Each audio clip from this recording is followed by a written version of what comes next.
The road appeared quietly, a thin strip of red earth brushing through the thorn and dust. No signs, no markers, only the faint lines of tires fading beneath the wind.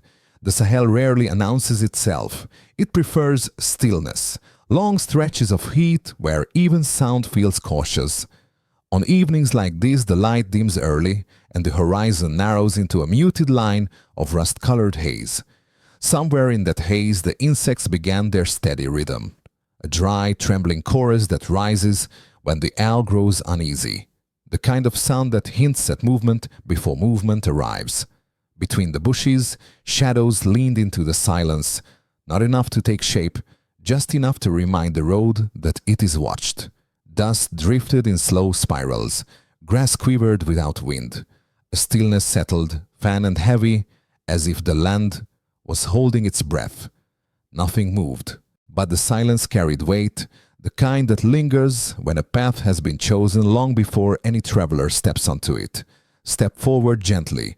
This is where a single road can reshape an entire season of tension. The Sahel does not need to raise its voice. Its warnings live in the ground itself, and the road that cuts across this stretch of land carries more than travelers. It carries memory. Most roads here begin the same way. A faded path, red earth pressed flat by wheels older than anyone remembers, dust drifting, silence moving ahead of you like a guide. But this road is different, not because of what you see, but because of what you do not. There are stretches where the brush grows too close, leaning over the edges like eavesdroppers. There are bends that dip just enough to hide whatever waits beyond them. And there are narrowings, fun, breath-tight places, where even the wind hesitates. These are the places locals avoid if they can, not because of stories, but because of instinct. A man who has traveled this road many seasons once said, "The ground shifts before danger comes." He meant it literally.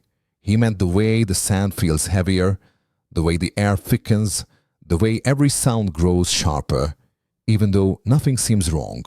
People here learn to read the land the way others read weather. Shadows behave differently near an ambush road. They do not fall where they should. They slip sideways. They stretch too long. They gather at the edge of thorn trees as if waiting for someone to pass. Birds know it too. They stop calling. A silence rises in their place, thin, stretched, fragile, as if the sky itself is listening. In the late hours of the afternoon, the road becomes a long glowing line, not with light, but with heat trembling above its surface. A mirage, a warning, a veil that blurs what lies ahead. Someone once whispered that the Sahel breathes differently just before trouble settles. You feel the breath move across your skin long before you hear anything. Not wind, not sound, just presence. Travelers speak of the ambush zone without calling it by name. They talk about sections of the path where footsteps echo too softly, where the crunch of gravel fades too quickly, where the brush on either side leans inward as if listening closely. They talk about places where even the goats refuse to cross. A driver who had moved supplies up and down this region for years once described the feeling as walking inside someone's shadow. He meant the way the road narrows until the world feels smaller, the way the dust rises higher as if stirred by something unseen, the way your heartbeat becomes louder than the insects. He said the worst part was not fear, the worst part was uncertainty. Not knowing what the land was hiding, or for whom. For many travelers, the path begins warmly. Sun overhead, rust-colored earth underfoot, a breeze pulling lightly at their clothes. Yet with every kilometer the silence deepens. It is not absence, it is pressure. The kind that builds behind your ribs, the kind that makes you scan the edges even when you know nothing is there. By dusk, the road becomes almost a whisper. A faint, dim shape laid across a body of darkening sand. The brush turns into silhouettes. The horizon shrinks. Every sound sharpens. A cracked twig, a shifting pebble, a breath drawn too quickly. Movement hides inside stillness. Stillness pretends to be safety. Local herders sometimes pause at the edge of this road. Not to rest, not to look, but to listen. They tilt their heads as if waiting for the land to tell them whether it is safe to cross. Some turn back, not out of superstition, but out of respect. The road here is older than any person, and it has seen more than anyone will admit aloud. From afar, a convoy approaching looks peaceful, dust rising behind it like the trail of a tired animal, engines humming low, wheels spinning steadily across the red earth. But the land reacts first. The insects go quiet. The heat stops trembling. The air thickens just enough to feel like a hand placed lightly on a shoulder. A pause, a breath, a shift. This is why the Sahel is known for ambushes. Not because of what people do, but because of what the land allows. The terrain makes hiding easy. The brush makes watching effortless. The silence makes waiting almost natural. Every bend is an invitation. Every narrowing is a question. Every hollow is a possibility. Between 2019 and the years that followed, these roads became known for sudden breaks in routine, places where the expected pattern simply stopped. Travelers never forgot where those breaks occurred. They could point to the dips and the shadows, the thickets and the bends, the stretches where the wheels of a truck seemed to roll more cautiously even when the driver did not slow down. The anatomy of an ambush road is not written in the sand. It is written in behavior, of wind, of animals, of silence, of people who walk differently when they sense the unseen. No sign marks these zones, no warning stands. Only the land hints at it, through the way sound travels, through the way light bends, through the way dust rises even when nothing touches it. And yet, even with all these signs, someone always steps onto the road. Because life continues, because goods must be carried, because paths must connect villages and markets and families waiting on the other side. Because a road is meant to be traveled, even when it remembers things you would rather forget. And the truth is simple. Not every road is dangerous. Not every bend hides intention. Not every silence carries weight. But here, in this part of the Sahel, some roads breathe differently, and not all of them sleep the same way. The ambush never begins with noise. It begins with the absence of it. A convoy moves slowly along the red spine of the road, dust rising behind it like a pale, tired ghost. The engines hum softly, not enough to disturb the evening, not enough to mask the feeling that something is watching. No one speaks. Voices feel out of place here. Even breath seems too loud. The lead driver scans the edges of the path. Thorn bushes lean close, their branches bending inward as if listening. The horizon is a dim line, vague and trembling with heat. Every few seconds a passenger lifts a hand to wipe the dust from the window. Each time they see the same thing, nothing, but nothing here, has a shape of its own. The road narrows. It always does before the moment breaks. The brush thickens, casting long shadows across the dirt. A hollow appears, barely noticeable, a dip in the path where sound seems to sink. Someone in the back looks up. No reason, just instinct. The silence stretches thin. Inside the trucks, hands tighten around metal frames. Eyes widen. A rhythm begins in every chest. Fast, uneven, sensing the shift before mind can explain it. The land grows still. Too still. A bird flutters once, then disappears into the brush. Then, nothing. The moment arrives quietly. A breath held by the earth itself. Dust swirls without wind. A shadow flickers, not enough to form a figure, just enough to twist the air. A passenger leans forward, squinting. The driver slows, instinct pulling at him, like an unseen hand. Then the world tilts. A burst of motion, not sound, not light, just movement, sharp and sudden, cutting through the stillness. The road trembles as if awaking from a long sleep. Dust erupts upward, turning the air into a thick veil of ochre and ash. Shapes blur, edges dissolve. Inside the haze, every outline becomes uncertain. The convoy heaves, metal scrapes, wheels skid against loose sand. The trucks shift in panic, not because of impact, but because the ground feels alive. Someone shouts. It vanishes into the dust. Another voice rises, then disappears too. No one can see anyone else. The world shrinks to a few feet of swirling grit. A hand reaches for the door. Another grips the seat. Someone tries to call out. The dust fills their throat. Inside the swirling cloud, silhouettes move. Some stumble. Some crouch low. Some freeze completely.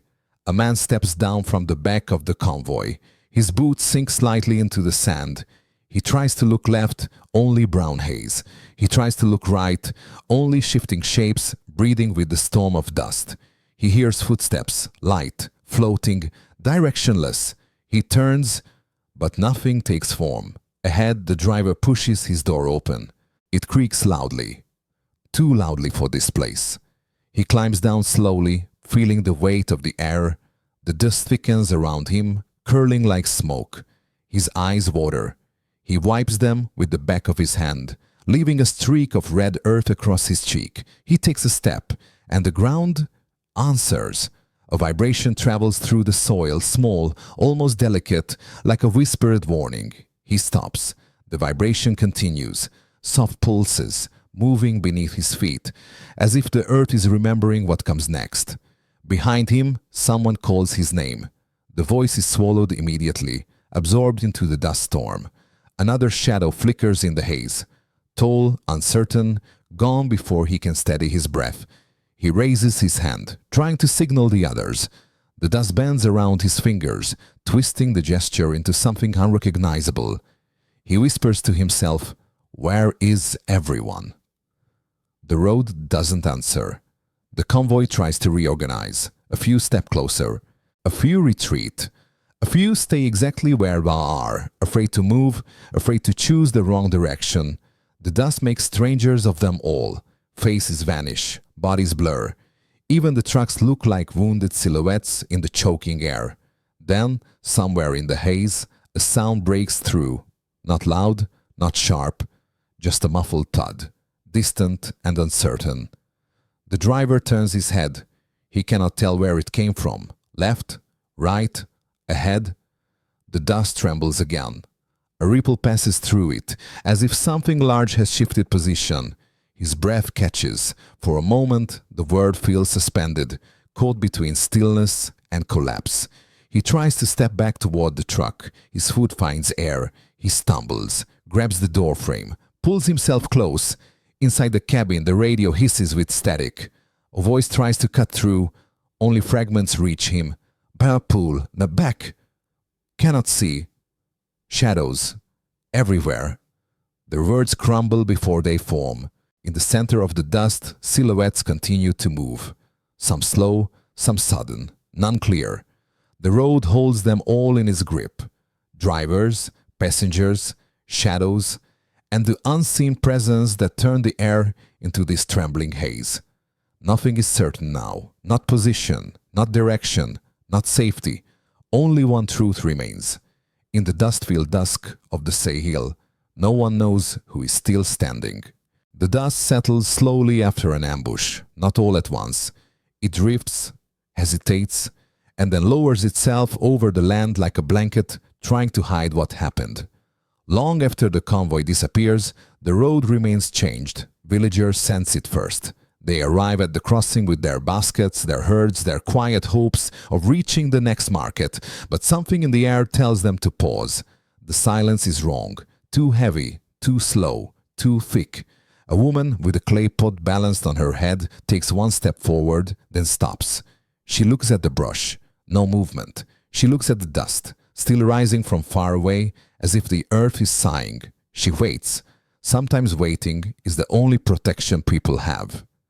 Along these roads, fear moves faster than news. It travels in whispers between traders, between shepherds, between children who notice when adults suddenly stop speaking. When a road becomes unsafe, an entire community becomes smaller. At the edge of a village, a merchant sits beside crates of dried grain. He was meant to travel today, a journey he has made for many seasons. But the path ahead feels different. He listens to the silence, trying to understand what the land is saying. He cannot afford to stay, yet he cannot bring himself to go.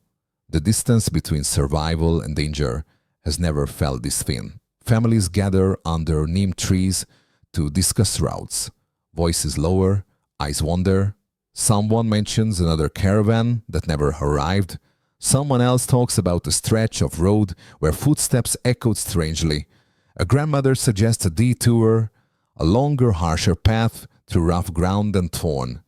She knows it adds hours. She knows it adds fear, but she also knows that some roads have changed their mood. In towns further away, empty stalls appear where traveling sellers once stood. A wooden bench leans against the wall, untouched. The rhythm of trade slows, first slightly, then noticeably, then painfully. A boy waits outside his home for medicine promised from another town. His mother checks the horizon again and again. The road remains empty. Dust moves, but no people do. A teacher in a small village school writes lessons on a board that fewer children will see. Some families have left, seeking safer ground. Others remain, but keep their children close. Too close to risk the daily walk toward the distant classroom. Learning pauses when roads hesitate. Even the animals sense the shift. Goats gather in smaller groups. Donkeys refuse to cross certain stretches. At night, their quiet steps circle back toward the village as if guided by something older than fear. The land remembers, and the animals remember with it. Far away, in an office shaded from the desert heat, a man traces lines on a worn map. He follows the routes that weave across the Sahel, connecting villages, feeding towns, shaping lives. He stops at one point, then another. The weight of these pauses falls heavily on his shoulders, a burden shaped by decisions he did not choose, yet must carry. Some whisper his name softly, Ibrahim Traoré, not as judgment, not as praise, but as a reminder that even leaders cannot change the breathing of the land. The truth spreads quietly. Every disrupted road births a new wound. Markets shrink, families separate, villages tighten inward. People measure distance not in kilometers, but in courage. At night, fires burn lower, people sit closer. The silence outside feels like someone walking slowly around the edge of the village. Eyes lift each time the wind shifts. Older men talk about days when travel meant dust and fatigue, not uncertainty. They speak of seasons when the road was only a road, nothing more, but those seasons feel distant now. The Sahel has changed its rhythm. The earth breathes differently. People do too. In many homes, travel bags remain packed by the door, not for escape, but for readiness. If a path clears, they must move quickly. Opportunity and danger often share the same silence. A young girl sits on the threshold of her home, watching her father repair an old cart. He checks the wheels twice, tightens every rope, runs his hand across the wooden frame. She asks softly, "Will we go tomorrow?" He does not answer. He listens instead, to the road, to the dust, to the silence. His silence is an answer. When a road becomes a threat, life bends around it. Plans shift, dreams pause, people breathe differently. The night holds more weight. But beneath all this, beneath the fear, beneath the hesitation, one question lingers. How long can a nation hold its shape if its roads refuse to open? In the Sahel, roads are not lines drawn on soil. They are lifelines, pulse lines, the quiet arteries of survival, and when one of them falters, everything connected to it trembles. Something is changing, something small, something silent, but enough to tilt the balance of an entire land. Far from the dust and the trembling heat, screens glow in quiet rooms, maps appear, routes marked in pale lines. A region traced by fingers that have never felt Sahel soil settling beneath their boots. Observers watch the roads, roads they have never traveled. They follow the faint trails of satellite images, looking for patterns, for warnings, for whatever the dust tries to hide. From a distance, the convoys appear as tiny shapes, barely moving across the landscape, dots shifting along thin corridors of sand, specks of metal against an ocean of earth. The cameras orbit calmly above. They do not feel the unease. They do not hear the silence before a road tightens. They do not smell the dry thorn air that presses against the skin before anything happens. Distance protects them from the weight of what they are seeing. In meeting halls, voices speak in measured tones, labels, reports, assessments. The language is tidy, controlled, fitting neatly into sentences, but the land they describe does not follow tidy lines. It moves in shadows, pauses, and restless silences. Some mention Burkina Faso as if it were a single point on a chart. Not a living place where people wait for roads to breathe again. Not a land where every journey begins with caution and ends with hope that the dust will stay still. Across the ocean, advisors talk about improving visibility, about lenses, about signals, about remote guidance. But the truth of the Sahel cannot be captured from above. A camera may see the path but not the feeling of it. A satellite may record movement, but not the silence that stands just outside the frame. Even high above the clouds, technology misses the small signs, the ones that matter most.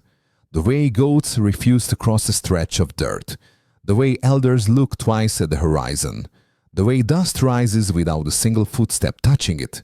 These signs belong to the land, not the lens.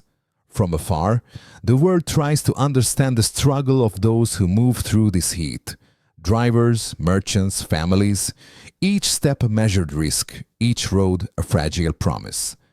But understanding from far away is not the same as standing in the dust when the silence folds in on itself. Distance simplifies. The Sahel does not. For those who watch from safe rooms, the threat is abstract, a concept, a scenario. For those who walk these roads, the threat is a change in the wind, a shift in the air, a shadow leaning the wrong way. And so the question remains, how much can the distant eye see? If it has never breathed the dust of the road, it tries to understand. The road does not heal quickly, dust remembers. Silence holds on longer than fear, and the land waits to see who will step first. But even in this quiet tension, people look for ways to keep the path alive. At dawn, before the light sharpens, a small group of villagers gathers near the old acacia tree. They carry nothing heavy, just tools, ropes, and the stubborn hope that the road can be watched before it is lost. They move slowly, placing small markers along the path, stones arranged in patterns only locals understand. A curve of rock to signal caution, a line of pebbles to warn of silence too deep, a broken branch to say, "Turn back." The land listens, and for a moment it seems to accept their presence. Further down the road, young men and women walk in pairs, their steps careful, their eyes searching for subtle changes, the slant of a shadow, the shift of sand, the sudden calm of insects. Nothing about their task is loud, nothing about it is certain, but they move anyway because the road must remain open for the people behind them. Others speak of new tools, eyes in the sky that glide above the thorn and read the dust from a height untouched by fear. Machines that see movement long before the ground feels it. Machines that could warn travelers before silence tightens into something heavier. But even machines must learn the rhythm of this land. The Sahel does not trust easily. Not even metal wings can fully read its pauses. And then there are the travelers who choose to go in groups, not out of strength, but out of fragile unity. A merchant, a herder, a father guiding his family's cart. Each one hoping the presence of others will soften the edge of uncertainty. They walk carefully, their footsteps weaving a thin thread of courage across the red earth. Sometimes, courage is merely the decision to move together. Yet even with all these efforts, the watchers, the markers, the quiet patrols, the distant machines, no one claims the road is safe. Safety is a word the Sahel rarely uses. Instead, people here speak of teaming, of listening, of reading the silence before it sharpens. They trust the ground more than the map, the wind more than a report, the instinct more than the promise of technology. At the end of the day, when the sun drops low and the shadows stretch thin across the sand, the path opens briefly, a narrow window between fear and necessity. Someone will always step forward, someone must.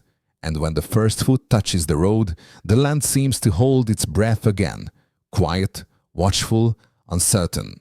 Tomorrow the path will open once more. But who will take the first step when every journey begins with listening to the dust? Where the dust decides night returns gently to the Sahel, not suddenly. It slides across the red earth like a veil being lowered one breath at a time.